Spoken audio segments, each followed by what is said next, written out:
For the new round of high-level trade talks, what are the possible topics and issues, and what are the expected breakthroughs? What is China's expectation? Thank you for your question. And for details of the trade talks, I have nothing to release to you at the current stage. We have always believed that cooperation is the best choice for both countries. Cooperation is beneficial to the two countries and two peoples. It is also beneficial to the whole world. Thank you.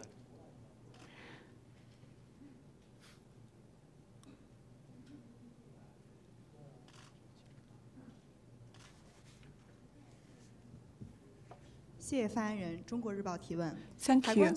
From China Daily, the General Administration of Customs has mentioned that we have suspended the export from a second Canadian enterprises to export the oilseed. And will this barrier harm the cooperation between China and Canada? And will this influence the new economic trade future for these two countries? I have noticed that the spokesperson of Ministry of Foreign Affairs have given a response on this issue. To our knowledge, China's customs have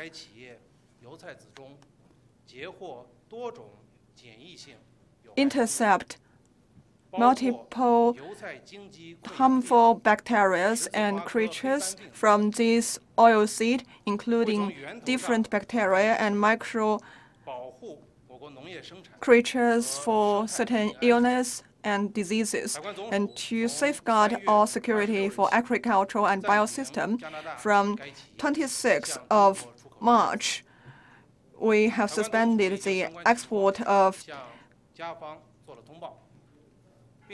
the rapeseed, and we have reported this situation to the Canadian part, and we have maintained communication at the technical level.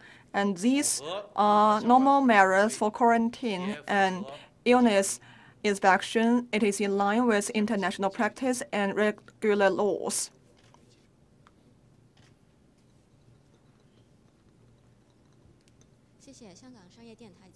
Thank you. From Hong Kong Commercial Broadcasting, also on China-US trade talks, previously U.S. has mentioned that even if an agreement has been reached, the upcoming tariff will not be suspended. Will this be an influence on the negotiation? And for Vice Premier Han Zheng has mentioned in CDF that we will suspend the practice of forced technology transfer. Have both parties reached an agreement on this? Thank you. To safeguard the rights of enterprises to have technology cooperation based on voluntary commitment as well as commercial interests. This kind of behavior is beneficial to IPR protection, and it is beneficial to nurture a favorable business climate, and it is beneficial for a high-quality growth. This kind of measure is suited to China's effort to further open up and reform. Chinese government has never forced foreign enterprises to transfer technology. And the newly released Foreign Investment Law has mentioned in Section 22 that technology cooperation conditions need to be negotiated between several parties based on equal-footed consultation and fair consultation. Administrative authorities should not use forced measures for technology transfer, and this is a legal guarantee. As you have mentioned for China-US trade talks, if I have further information, we will keep you in touch. Thank you.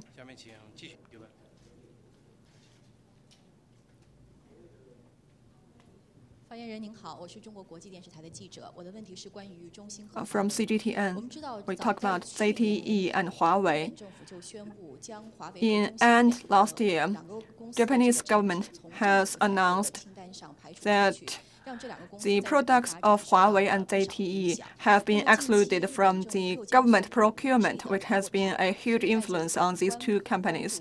And recently, Japan is also expected to release the spectrum of 5G technology. People always wonder that the Japanese operators, can they still use these two companies' products for 5G? Thank you for your question. The Japanese government has announced, based on national security, it will limit the procurement of certain equipments. We have maintained contact and negotiation with the Japanese part. We have expressed our concern. The Japanese part has mentioned and emphasized for several times that these kind of regulations do not have the purpose of excluding specific enterprises, but it has come to our notice that the normal telecommunication business of Huawei and ZTE has been damaged in Japan, and the investment and operation climate has faced uncertainties. And we still gather that in the political circle, certain people have emphasized and used as an excuse as safeguarding internet security. These people champion building up a specific authority. We do not wish to see that protectionism will rise in Japan, such a country in favor of free trade. If there is an obvious violence or violation of equity, this will waver the confident environment for mutual cooperation, and it will also influence the development of this bilateral relationship between both countries. We gather that the Japanese government will release the spectrum of 5G technology. We hope that Japan can honor its commitment to free trade and treat Chinese enterprises fairly, so that the Japanese government can safeguard the legal and legitimate rights of Chinese enterprises, so all the enterprises, including Chinese ones, can enjoy an equitable, fair, transparent, and expectable environment when they operate in Japan. 谢谢发言人。中央广电总台央广经济之声记者提问。我的问题是：近期的话，意大利成为首个签署“一带一路”倡议链接备忘录的体系国家，而双方呢也签署了一份价值25亿欧元的经贸合作协议。那么请问未来中意双方的经贸合作进展哪些例子？ An agreement of cooperation worth 2.5 billion euro. So what are the future for bilateral cooperation in this regard? China and Italy are close partners in economic trade relationship. And for this round of visit by President Xi Jinping to Italy, it has laid a good foundation and pointed a direction for the cooperation between both countries in a new era. And during the visit, both governments have signed agreements under the framework of BRI concerning e-commerce, agriculture, and technology innovation. Enterprises of both parts have signed 10 agreements totaling $3.3 billion concerning financial services, equipment manufacturing, infrastructure, third-party market cooperation. And both parties, both countries, have confirmed that Italy will participate in the second China Import Expo as a major guest country. We will work together to align the BRI with the construction of the northern ports of Italy, so we will enhance mutually beneficial cooperation. China has ever-expanding markets, and Italy has a large amount of excellent enterprises, especially small and middle-sized enterprises. Italy has great products and high-quality services.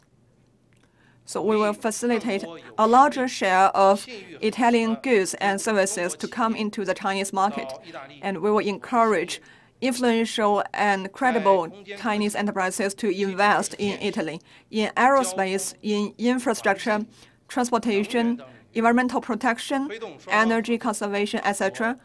We will enhance the cooperation between both countries for early results. And in terms of energy, financial services, infrastructure, we will undertake cooperation in terms of third-party market. And China and Italy will join hands to push forward bilateral economic trade cooperation to a higher level so that both countries can become partners of mutual learning and joint development so that we can push forward the comprehensive strategic partnership between China and Italy to a higher level. Thank you.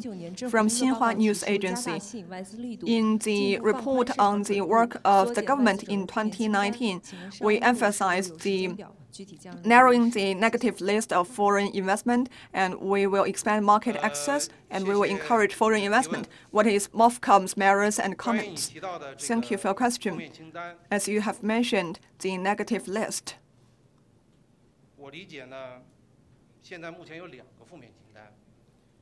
There are two negative lists. One is the list for all the country, all market entities in terms of market access. And in this year's report on government work, we will continue to narrow this list. And whenever it is not prohibited, we grant market access.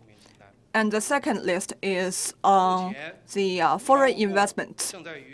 And currently, MOFCOM is working with related departments and ministries to narrow this list. We are doing investigation, and based on the opinions of multiple sectors, we will continue to establish a mechanism for real-time and dynamic adjustment of this list, and we will make it more transparent.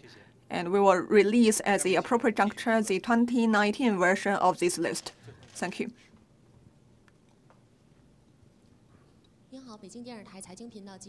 Thank you. From BTV. We have a pilot project for the tracing mechanism for essential goods. And what are the results for this pilot operation, and what are the goals for the system? Thank you for your question. Since 2016, MOFCOM and Ministry of Finance have supported Shandong, Shanghai, Ningxia, and Xiamen to undertake pilot projects and to establish a tracing mechanism. And these efforts have paid off. Related localities have combined their own conditions. They have worked with the establishment of the platforms, the quality system, as well as how to align this tracing mechanism with the market. And we have formed a series of experience that can be replicated and promoted. And the final goal for this system is to safeguard the security and quality for commodities in circulation. And based on the preliminary pilot work, we will focus on the institutional arrangements, platforms, and regulations. First, we will focus on institutional arrangements. In line with other authorities, we will explore the legislation for the key products and commodities. We will improve the tracing standard mechanism. And second, we focus on platforms. Different authorities, localities can have connected tracing mechanism. So we will push forward for a nationwide tracing network based on information technology and based on key commodities. And third, we will innovate in the usage of technologies. We will use big data and blockchain so that we can make the tracing process more smart and more accurate. And fourth, we will combine the tracing operation with regulation so we can trace the sources of goods, we can trace the goods where it has been sold, and we can hold the personnel accountable so that we can offer a base for regulation and we can make the market competition more transparent and standardized so that we can safeguard the safety and security of consumption and to serve the need for the people for a better life. Thank you. From International Business Daily, Minister Zhongshan has mentioned that to boost consumption, MOFCOM will have a specific campaign to clear the two-way circulation between urban and rural area. Would you introduce on this campaign and what are the future plans and expectations? Thank you. Recently, commerce and logistics have played an important role in supporting the circulation of commodities and securing people's consumption. But the resource layout and circulation has not been rational enough, and we need to enhance on the transportation, and we need to also build up the infrastructure, and we also face low efficiency in resource allocation. To enhance on the infrastructure and logistics network by end 2017, MOFCOM, Ministry of Transportation, and other two ministries have started a designated campaign to smooth the circulation between urban and rural area. We encourage different localities to focus on three aspects. First, we build the network.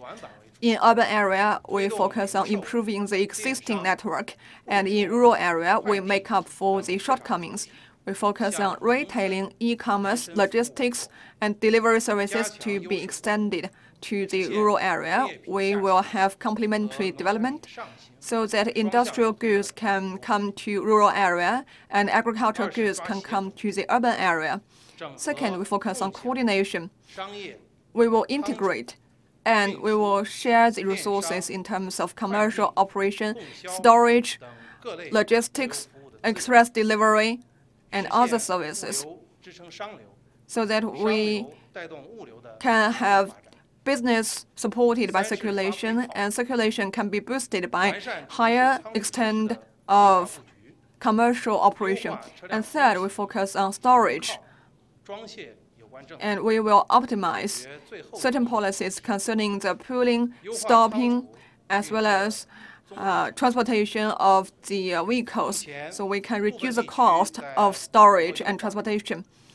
Recently, in terms of upgrading the network, applying new technology, innovating in business models, we have achieved preliminary results in certain localities. And the two-way combination and two-way interaction in terms of logistics have been established. And based on that, we have identified the first batch of 30 cities to undertake this specific campaign. And for the next step, MOFCOM will join hands with other localities to push forward this campaign. And we will continue to improve related policies, and we will roll out the guidance for the circulation of rural and urban area. We will encourage different localities to integrate their supply chain system. We will facilitate the standardization of logistics, cold storage logistics, as well as e-commerce, so that we can build a highly efficient and convenient logistics system. And we will also expand from certain localities to all the nation. In this effort, we can offer a support for the upgrading of consumption. Thank you. From CBN, for the first 2 months, non-financial foreign investment have reduced by 1.16 billion yuan. What are the reasons, and how do you view the trend of this year for ODI? Thank you for your question. For the previous press release, I have introduced the reason for the drop in ODI in January. For the first 2 months, the decrease can be mainly attributed to January. And for February itself, the outward non-financial direct investment has increased by 7.5% year-on-year. And the accumulated decrease has narrowed by 8 percentage points as compared to the figure for January. We will encourage enterprises with influence and credibility to invest overseas according to international practices and laws. We will continue to facilitate the steady sound and healthy development of China's ODI, we will improve the efficiency and quality of foreign investment in other countries. And in the meantime, we can generate more jobs and tax revenue for the host country so that we can generate mutual benefits. Thank you. From AFP, yesterday the U.S. has announced its investigation on the wooden framework, wooden cabinet import from China. What is your comment? I have no such information. If we have further follow-up, I will keep you in touch. 谢谢发言人。第一财经日报记者提问。 Thank you from CBN. 近中中性成为多方热议的话题，不仅写入两会的政府工作报告，李克强总理也在多个重要场合一并提及。 Premier Li Keqiang has mentioned that 理解竞争中性这个概念，是否将在未来的工作 the 中 competition neutral concept 如果 and 会，将从哪些方面 what is MOFCOM's perspective and what are the following measures? 你是指竞争中性的原则 You talk about competition neutral measures. And for this issue, after this conference, I will give you an exact answer. Thank you. If with no other questions, this is the end of today's conference. Thank you.